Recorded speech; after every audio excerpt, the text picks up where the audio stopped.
Kita akan bahasnya bersama dengan Irwan Nirawan, pengacara Kuat Ma'ruf, dan Martin Simanjuntak, pengacara keluarga almarhum Brigadir Yosua. Selamat malam Pak Irwan, selamat malam Pak Martin. Selamat malam Mbak Nitya, selamat malam Pak Irwan. Malam Pak Martin. Terima kasih sudah bergabung bersama kami di Kompas Malam. Saya ingin ke Pak Irwan terlebih dahulu. Pak Irwan, boleh kemudian diceritakan kepada kami sebenarnya apa yang terjadi di Magelang yang Anda dan tim kuasa hukum sebut sebagai keributan. Versi klien Anda, apa yang terjadi di Magelang? Jadi yang terjadi di Magelang sebagaimana tadi sudah digambarkan juga dalam eksepsi kami, itu pihak Kuat Ma'ruf ada perselisihan dengan pihak Joshua, di mana yang melatar belakangi itu adalah pihak Joshua ini didapati oleh Kuat Ma'ruf turun dari tangga. Dari atas lantai 2, kemudian mengendap-endap seolah-olah melihat sesuatu ada orang atau tidak. Ini yang membuat saudara Kuat ini curiga. Kemudian meneriaki, "Oi, ada apa Jo?" katanya. Kemudian Jo ini justru tidak merespon dan langsung responnya itu lari seolah-olah panik. Dan si Kuat ini masuk dan meminta Susi melihat apa kejadian di atas. Nah, seperti itu. Kemudian si Susi ini mendapati Ibu PC ini sudah tergeletak di depan kamar bersandar di pakaian cuci, yang pakaian yang mau dicuci itu. Isu dia bersandar sambil duduk lemas. Kemudian Susi berteriak-teriak, memanggil lagi si Kuat. Kuat ini pada posisi dia mengejar si Joshua yang lari ke depan. Oke, berarti maaf saya potong. Berarti ketika memanggil Susi, Kuat belum naik untuk melihat langsung apa yang terjadi dengan Ibu Putri, begitu ya? Belum. Mak Susi yang disuruh meminta ke atas untuk melihat dulu apa kejadian di atas. Melihat kondisi Ibu Putri. Nah, setelah si Susi berteriak-teriak, si Kuat ini naik melihat apa yang sebenarnya terjadi di atas. Dilihat juga lah ibu itu tergeletak depan pakaian kotor itu. Nah, selanjutnya mereka ini berupaya membopong ibu ke dalam kamar. Nah, setelah dalam kamar ada dialog juga dengan Ibu Susi yang sempat menyatakan bahwa si Jo itu berperilaku sadis kepada dia. Nah, kemudian perilaku sadis? Iya, katanya ibu itu menyampaikan Joshua sadis sekali sama aku, kata dia. Kata ibu PC ya ke Kuat, dia sampaikan seperti itu. Walaupun dia tidak ceritakan apa sebenarnya kejadiannya. Oke, tapi kalimatnya adalah sadis ya, diksi yang digunakan sadis begitu. Dia berbuat sadis kepada saya gitu kan. Kemudian si Kuat keluar kamar, Jo datang lagi nih, Joshua datang lagi, korban datang lagi, mau menjelaskan sesuatu. Dia sampaikan begini, Om, aku mau jelaskan ini, Om, katanya. Si Kuat sampaikan, ada apa? Kau ngapain? Apa yang kau perbuat gitu? Kemudian si Joshua lari lagi ke depan, pergi lagi. Nah, akhirnya si Kuat ini ke bawah, coba mengejar si Joshua ke depan lagi. Nah, dalam perjalanan mengejar inilah dia lihat ada pisau. Yang dilewati, diambil pisau buah. Diambil itu dipegangnya, kemudian Jo kan sudah di depan rumah tuh. Kenapa harus diambil? Kenapa harus dibawa pisau buah ini? Karena dia sadar betul bahwa si Joshua ini kan polisi dan bersenjata. Dia khawatirnya dia mempergunakan senjata, sementara dia kan tidak sipil, tidak mendapat apa-apa, tidak memegang sesuatu. Tapi Kuat melihat ketika Joshua lari keluar itu Joshua membawa senjata. Enggak. Joshua tidak membawa senjata lari ke depan. Oke. Cuma dekatnya karena rumah ini kan kecil. Artinya dalam beberapa langkah aja dia bisa ke tempat di mana senjata disimpan. Ada di dalam kamar atau di mana dia taruhnya, dia tidak tahu di mana ditaruh senjata itu. Makanya dia mendapatkan pisau itu untuk melindungi dirinya. Seperti itu. Klien Anda melapor nggak ke Verdi Sambo? Tidak ada komunikasi sama sekali. Sampai kejadian di Duren 3 pun komunikasi dengan Pak Verdi itu baru sekali ketika dia diminta untuk memanggil Ricky sama si Joshua. Apa yang disampaikan oleh Sambo kepada klien Anda? Disampaikan, Kuat, mana si Ricky sama si Jo, panggil katanya. Hanya itu kalimat yang disampaikan oleh Pak Verdi ke pihak Kuat. Sebelum dan setelah itu tidak ada lagi komunikasi kaitannya dengan sampai terjadinya peristiwa. Tidak ada pertanyaan balik, tidak ada bantahan, tidak ada kemudian rasa curiga atau apa yang mungkin diinginkan oleh Verdi Sambo memanggil Yosua? Tidak ada, dia kan asisten rumah tangga, ketika diminta memanggil ya dia panggil aja sebagaimana perintahnya Pak Sambo. Termasuk juga tidak ada komunikasi antara Kuat ke Yosua ya? Tidak ada, dia hanya komunikasi ke Ricky supaya dipanggil si Joe, dipanggil Bapak. Oke, sebelum bicara soal apa yang terjadi di Dirwan 3, saya ingin ke Pak Martin terlebih dahulu. Pak Martin, kalau Anda mendengar tadi keterangan, klaim dari Kuat Ma'ruf disampaikan oleh Pak Irwan tadi, bagaimana tanggapan Anda mengenai apa yang disaksikan oleh Kuat Ma'ruf yang sebenarnya tidak menyaksikan secara langsung, tidak berada di ruangan yang sama dengan Putri dan Yosua? Iya, terima kasih Mbak Nitya. Tapi saya agak kebingungan tadi katanya ditemukan Bu Putri itu di dalam kamar, lalu dibopong lagi ke dalam kamar. Di dalam kamar, di depan kamar. Di depan kamar itu ada paket, di depan kamar ada juga kamar mandi di situ. Oke, saya paham. Ya. Intinya Oke, jadi di luar dibopong ke kamar dalam ya? kamar lah ya. Kamar luar. Oke. Ya, jadi gini ya. Harusnya Kuat itu paham ya, karena gini ya. Joshua ini kan ajudan plus asisten rumah tangga Bu PC ya. Ya, berarti mereka ini memiliki kedekatan. Nah, makanya ini kan kalau dari dakwaan sebenarnya kan Kuat juga tidak melihat langsung ya apakah memang itu kekerasan seksual atau apapun ya. Dan memang apakah benar pelakunya Joshua atau jangan-jangan sebaliknya gitu ya. Karena mau menjaga kehormatan akhirnya Bu PC didorong lah gitu. Let's say lah kita berasumsi seperti itu karena belum terbukti. Nah, ini sebenarnya yang harusnya dari dakwaan juga kan Kuat meminta agar PC itu menelpon Pak Verdi Sambo, bukannya seharusnya kalau saya jadi Kuat, kalau saya lihat keadaan seperti itu, saya justru gali keterangan yang sebenar-benarnya gitu. Karena gini rekan, Joshua itu pada saat kejadian ya, kalau memang dia melakukan kekerasan seksual, dia tidak akan telepon kekasihnya itu ke Jambi. Dia pasti akan malu. Ini kan dia telepon, dia curhat ke calon istrinya. Itu menandakan bahwa ada sesuatu yang mengancam dari keamanan dari Joshua.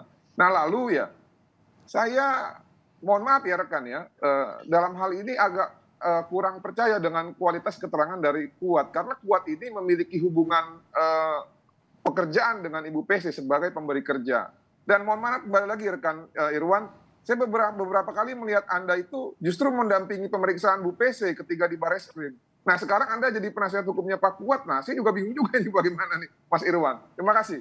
Tanggapan Anda Pak Irwan? Pertama soal ini ya, mengenai lokasi, kemudian juga mengenai relasi kuasa antara klien Anda dengan terdakwa utama.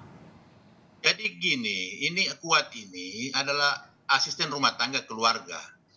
Jadi aktivitas dia memang membantu apa-apa yang dimintakan oleh pihak majikan dia untuk dikerjakan. Itu yang pertama. Yang kedua, kaitannya dengan pendampingan, itu sejak awal aku tidak pernah mendampingi Ibu PC. Dari awal, sudah mulai dari awal peristiwa sampai saat ini, aku memang hanya mendampingi Kuat Ma'ruf. Tidak pernah saya mendampingi Ibu PC dalam proses pemeriksaan. Izin Bang, di foto-foto yang beredar di media, Abang pada saat Bu PC keluar dari Barreskrim itu Abang ada. Iya, tapi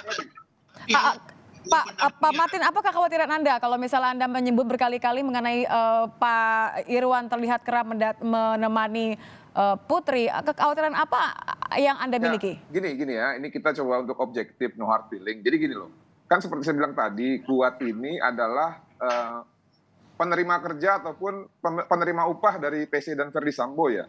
Nah, saya juga beberapa kali melihat rekan Irwan ini justru foto bareng itu sama tim kuasa hukum dari Ibu PC dan Verdi Sambo. Nah, tidak salah rasanya apabila saya ingin menanyakan sebenarnya rekan Asep ini apakah dititipkan untuk membela Kuat atau seperti apa, tapi itu kembali lagi itu kan memang hak ya.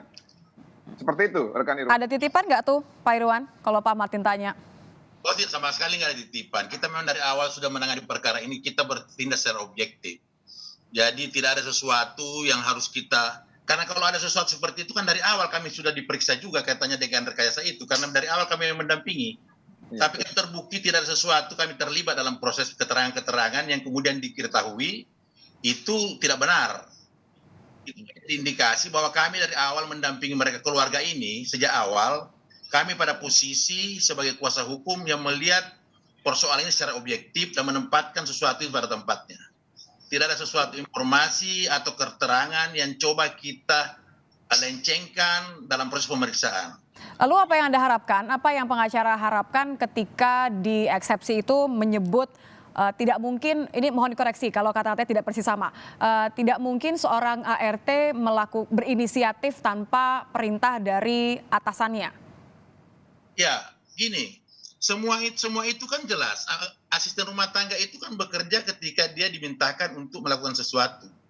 Dalam artian kaitannya dengan pekerjaan keseharian. Tapi kan kalau nutup pintu sama jendela itu kan nggak bagian dari tugasnya Kuat Ma'ruf dong?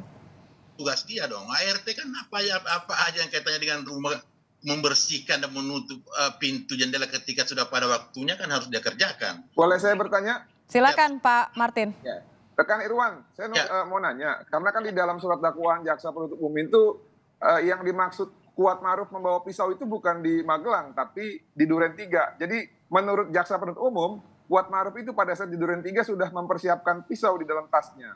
Itu yang pertanyaan, apakah benar? Nah kalau benar kan, kenapa kok harus bawa pisau ke Duren 3? Pas banget sama lokus dan tempus pada saat ingin mau dibantai Joshua itu ya. Nah yang kedua, apakah Kuat Ma'ruf melihat pada saat penembakan ya, dan siapa saja yang menembak pada saat itu? Apakah Verdi Sambo dilihat oleh Kuat Ma'ruf ikut menembak? Demikian. Oke, silakan Pak Martin. Silakan Pak Irwan, maaf. Jadi gini, pisau itu dia bawa memang karena ada perselisihan dengan Joshua, makanya pisau tersebut dia bawa ke Jakarta untuk melindungi diri dan majikannya. Dalam hal ini Bu Putri, karena Bu Putri pada saat itu dilihatnya dalam posisi lemas, menangis, dan tak berdaya di depan kamar dia, kemudian dibawa ke dalam, tapi Bu Putri tidak menceritakan peristiwanya. Tetapi si Kuat melihat bahwa ini yang melakukan ini yang diduga dilakukan oleh Joshua, walaupun ceritanya tidak tahu persis karena Joshua yang lari ke bawah. Itu yang pertama. Nah, terus kaitannya dengan proses yang di Duren 3, itu yang dilihat yang melakukan penembakan hanya si Richard. Tidak melihat ada penembakan yang dilakukan oleh saudara Sambo. Hanya Richard yang dilihat. Oke, saya perjelas. Sebentar Pak Martin. Saya perjelas jadi bahwa klien Anda, Kuat Ma'ruf, tidak melihat yang menembak kecuali yang dilakukan oleh Richard Eliezer, begitu ya? Betul. Dia tidak melihat karena tidak berada di situ atau sama sekali tidak mengetahui kejadian itu? Dia kaget ada proses penembakan itu. Makanya dia langsung membelakang, memegang gemetar, karena dia kan baru kali itu juga dia melihat ada orang menembak gitu. Makanya dia kaget. Dia menghadap ke dapur, kompor sampai gemetar, megang kompor gitu, sehingga dia tidak melihat bahwa ada menembak lain. Oke, saya ingin ke Pak Martin. Pak Martin, Anda melihat seperti apa kesaksian Kuat Ma'ruf terkait dengan motifnya? Bagaimana Anda melihat peran Kuat Ma'ruf sesuai dengan dakwaan jaksa? Ya, saya lihat di sini memang Kuat Ma'ruf ini ya mohon maaf ya rekan Irwan ya, kurang bijak. Kenapa saya bilang kurang bijak? Karena memang langsung serta-merta mempercayai apa yang disampaikan oleh Ibu PC. Sebenarnya kan kalau kecenderungannya ada beberapa hal yang membuat kekerasan seksual itu diragukan. Yang pertama adalah Ibu PC itu masih memanggil Joshua pada saat pasca katanya dilakukan kekerasan seksual. Yang kedua, Joshua itu justru menelpon calon istrinya ya. Setahu saya jarang orang lagi mau habis memperkosa itu justru menelpon calon istri, yang ada malah malu ya. Nah makanya harusnya pada saat itu Kuat itu bukannya mendorong Bu PC untuk segera menelpon Verdi Sambo, namun kalau bisa sebagai sesama teman dicek dulu kebenarannya. Nah yang kedua, ini yang paling penting nih Mbak Nitya. Singkat saja Pak Martin. Sangat berbahaya sekali buat Richard Eliezer ya, karena ada dua saksi yang pada saat waktu dan kejadian perkara itu ada di TKP, namun dua-duanya kebetulan dua-duanya terdistrek gitu. Yang satu bilang katanya terdistrek panggilan HT, yang satu lagi ini saudara Kuat terdistrek katanya karena panik atau apa gitu ya. Nah, saya itu mencoba memposisikan diri begini, dalam keadaan seperti ini yang paling baik adalah jujur ya, kenapa jujur? Agar bisa meringankan diri masing-masing. Oke. Nah, Saya sekarang bukan tangkap hanya maksudnya, meringankan Pak diri Irwan. masing-masing, Terakhir justru saja, singkat saja, Pak Irwan. akan memberatkan Richard Eliezer. Makasih. Ya, mohon maaf Pak Martin. Ini singkat saja terakhir Pak Irwan. Kalau klaim Anda adalah meminta jaksa untuk mengungkap segera mengenai keributan yang ada di Magelang, kenapa menurut Anda keributan di Magelang ini menjadi sangat penting untuk klien Anda? Saya kira gini, ini yang melatar belakangi peristiwa Duren 3 terjadi. Makanya memang dalam FCFC kami sudah menegaskan bahwa jangan hanya perselisihan yang dimunculkan, latar belakang perselisihan itu harus diungkap juga supaya ada benang merah apa yang melatar belakangi proses perselisihan tersebut supaya tergambar jelas di dakwaan itu. Oke, jadi untuk motif ya begitu ya. Terima kasih Pak Irwan Irawan, pengacara Kuat Ma'ruf, dan juga Pak Martin Simanjuntak, pengacara dari keluarga Brigadir Yosua. Selamat malam Bapak-bapak, terima kasih. Selamat malam.